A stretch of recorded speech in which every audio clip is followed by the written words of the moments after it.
Well, a warm welcome along to the Euro Assist, brought to you in association with freesupertips.com as we look forward to game week 3 of the Champions League. I'm Warren Ashurst, and I'm pleased to say I've been joined by Racing Post tipster Jack Ogalbe this week to look ahead to the latest stage of Champions League fixtures. And as ever, Jack, will start off by discussing the British teams in Europe on Tuesday night. All 3 of the Premier League outfits are in action at 8 p.m. And we'll start off with a game at the Emirates where Arsenal take on Atletico Madrid. The Gunners 3-5 to claim the victory. It's 7-4 Atletico, and the draw is 31-10. Well, Arsenal have responded in fine fashion, Jack, in the last few weeks on this unbeaten run at the moment. Is that going to continue this week? I think so. I like Arsenal 2-0 at 6-4. Both sides won 1-0 at the weekend. Arsenal, Fulham, Atletico at home to Osasuna. Interestingly, this is the first time these two sides have met in a competitive fixture for two real stalwarts of the European footballing scene. I was quite surprised by that. But Arsenal's best ever Premier League start defensively. And they're also yet to concede in the Champions League. I do really like Atletico Madrid. They've got some really fun players, and they're not the same defensive side we've come to know from Diego Simeone, but I can see Arsenal grinding out and a win 2-0. Yeah, 8 games unbeaten now for the Gunners. I was kind of going along the same lines myself, but thought I'd try and see if there was anything different that we could pull out in terms of a bet for this one. As you say, 2 wins from 2 in the Champions League for Mikel Arteta's men, not conceded a goal as yet. Away to Bilbao, they were goalless at the break in that game at the San Mamés before scoring twice in the second half, and that's kind of edged me a little bit towards the bet that I've suggested for this one, and that is for the draw at half-time and Arsenal to win at full-time, which is around about 100-30. It was a similar situation, of course, against Fulham at the weekend in the Premier League as well. A goal in the second half from Leandro Trossard was enough for Arsenal to claim all 3 points on that occasion, as I think it might be a similar story. I get what Jack's saying about Atletico not being the team they were before when they'd go maybe defend for long periods, but I think they'll try and keep it tight up until half-time to give themselves a chance. 9 of the last 12 Arsenal goals, by the way, have come after the half-time break, and although Atletico are unbeaten in 6, it's also worth noting that they've only conceded 2 goals in the last 3 games as well. They did beat Real Madrid 5-2 recently, so confidence is relatively high in the camp, but as Jack says there, I think it will be tricky for them to come away from the Emirates with anything to show for their efforts. Up next, it's off to St James's Park, where Newcastle play host to Benfica. Newcastle 4-7, Benfica 9-2, and the draw 16-5. I mean, Newcastle were made to look a little bit ordinary against Barcelona at times in the opening Champions League game, Jack, but they responded really well in Belgium last time out. Yeah, a 4-0 win was very, very impressive, wasn't it? And, well, that's their only away win, I suppose, this season. Both league wins have come at home. I saw them against Brighton at the weekend. I wasn't overly convinced that there's a bit of a disconnect between Baltimore up front and the midfield. I think that they're still trying to work out. But I do fancy them to win this game against Benfica. Newcastle under 2.5 goals is my selection at 10-3. We're going to get it all again out with Jose Mourinho back at Chelsea 2 or 3 weeks ago, turned on the charm. I think we're going to have more of the same in his press conferences. Forever been linked with the St James's job. He's made a decent start at Benfica. They won 2-0 in the Cup on Friday, but I'm just not sure about this Benfica side. I'm just definitely not sure about the coach anymore. And I fancy Newcastle to win.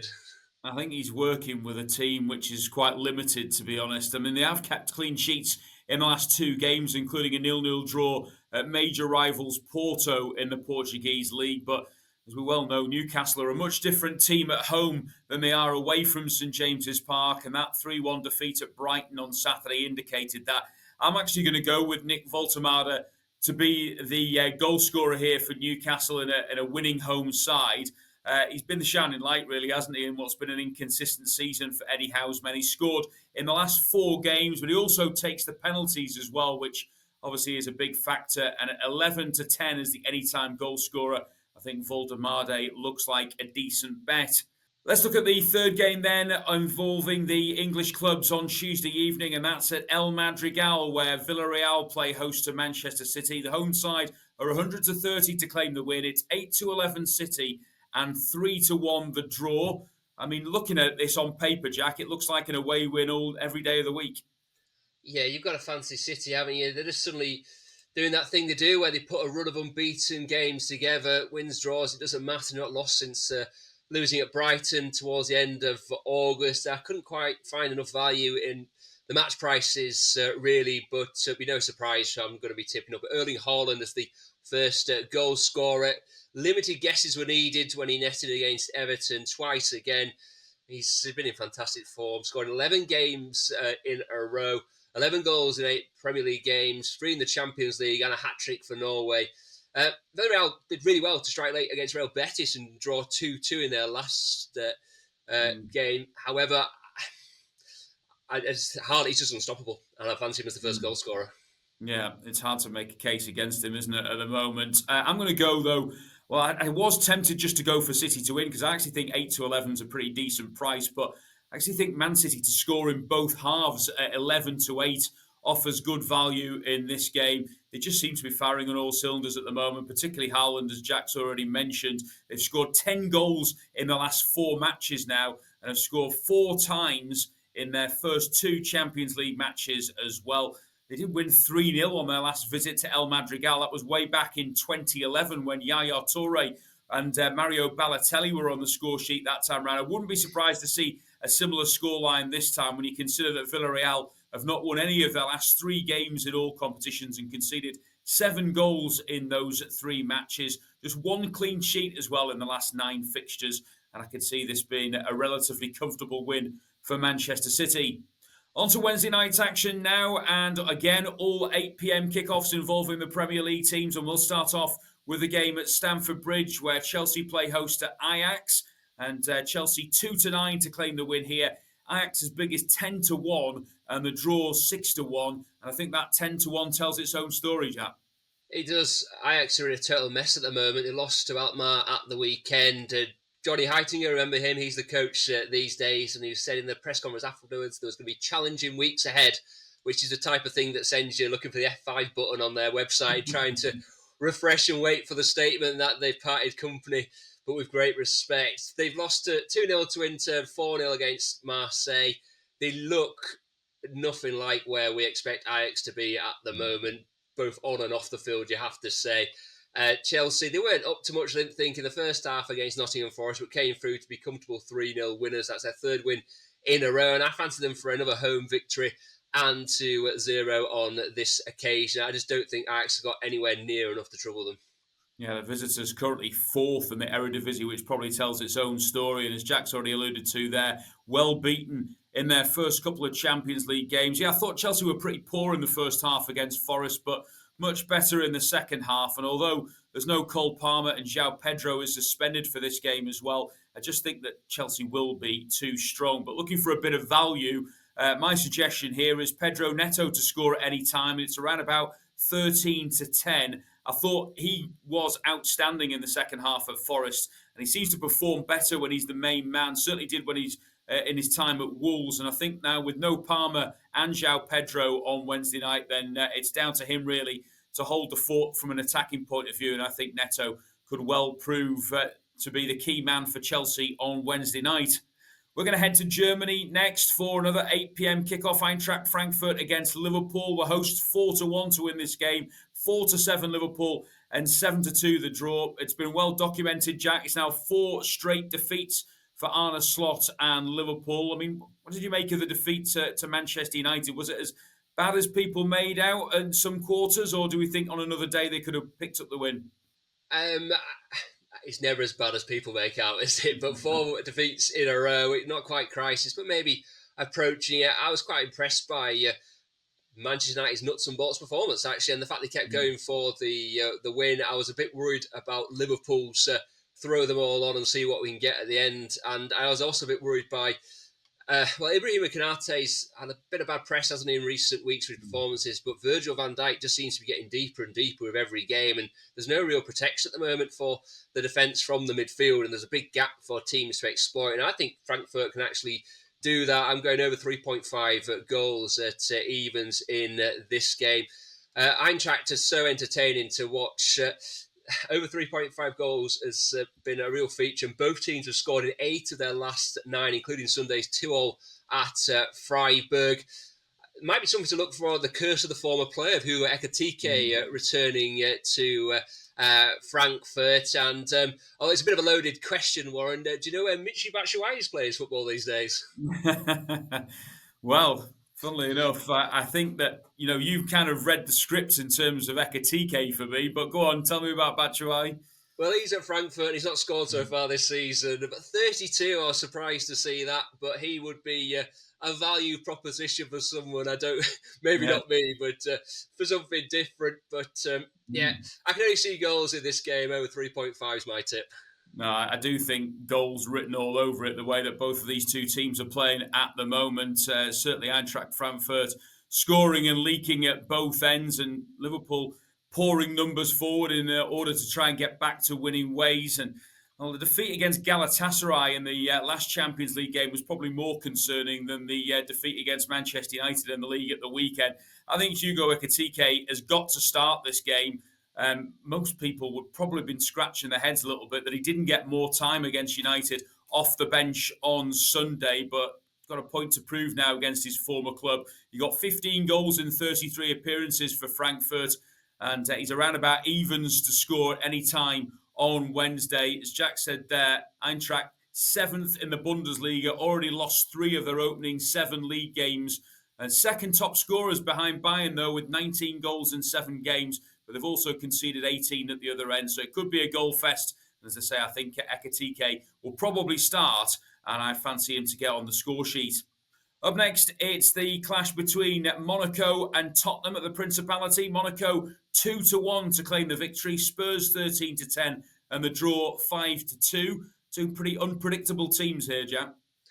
Two pretty unpredictable teams. I'm going for, well, not quite to cancel each other out, but a draw in both teams to score. I was actually surprised to see that Spurs had lost yesterday, because I had them on the radio for the first hour, and they sounded like they were fantastic. But obviously Villa came back into the game, and Spurs, you just never trust them, can you? Monaco, they drew 1-1 at Angers on Saturday. New coach in the dugout, Sebastian Pocagnoli. To get my lips around that one, replacing Adi Hutter, who did well, I think, for 2 years, but that's about par for a Monaco boss. Pocagnoli coming in from Belgian football. First Champions League game in charge, and it's in charge of a side that have lost 4-1 to Club Brugge, but drawn 2-2 with Manchester City. So that's what we're dealing with. That's the sample size, isn't it? And I think there's going to be goals, but I can't trust Tottenham and I can't trust Monaco, so a draw on both teams to score.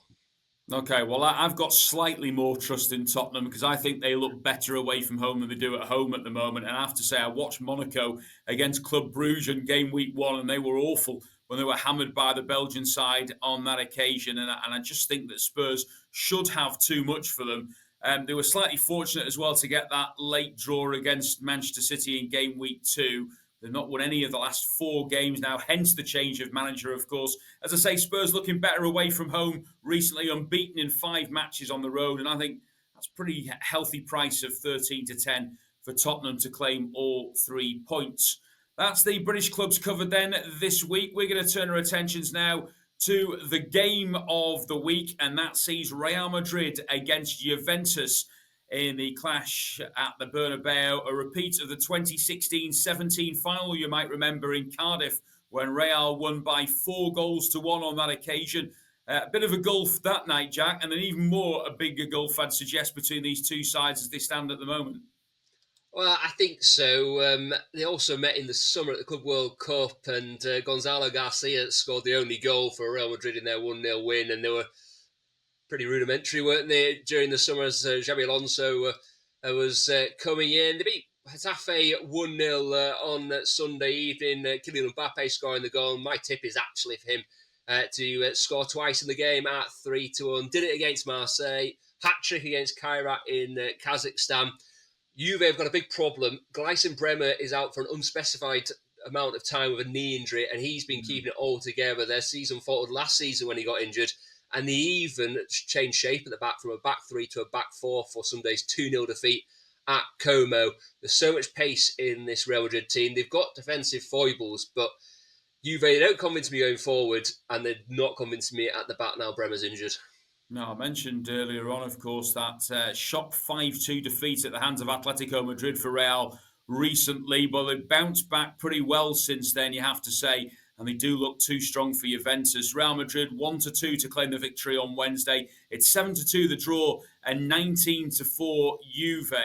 I was kind of looking to try and go a little bit differently in terms of what we could offer as a tip for this game of the week, and I've gone with Real Madrid to win 2-0 because I just think Juve haven't got a goal in them, in my opinion, at the Bernabeu. I think they've really struggled in terms of form and scoring goals this season. They've not won any of the last 6 and have failed to score in the last 2 matches. Jonathan David, of course, came in from Lille in the summer. It was kind of talked up as the big signing for Juve to try and help at the attacking end of the pitch. He's only scored once so far this season, and that came in the season opener against Parma, which probably tells its own story.